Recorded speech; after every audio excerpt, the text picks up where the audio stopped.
প্রস্তাবটা হইল আমার মাইয়ার সাথে তোর বিয়ার প্রস্তাব। চাচা এটা আপনি কি কইলেন? আমার জামাইয়ের সাথে আপনার মেয়ের বিয়ার প্রস্তাব নিয়ে আসছেন? আপনি কি ভুলে গেছেন যে মৌফিজ বিবাহিত, আমি তার স্ত্রী? ভুলে যাবো কেন, যাইনে শুনেই আসছি মা। যারা টাকাওয়ালা তাদের ঘরে 10টা বউ থাকলে কোনো সমস্যা নেই।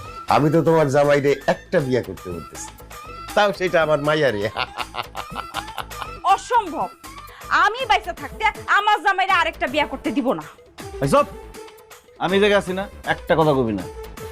আচ্ছা বাসার, আমার তো ঘরে একটা বউ আছে, একটা বউ থাকতে আমি আরেকটা বউতে কি করব?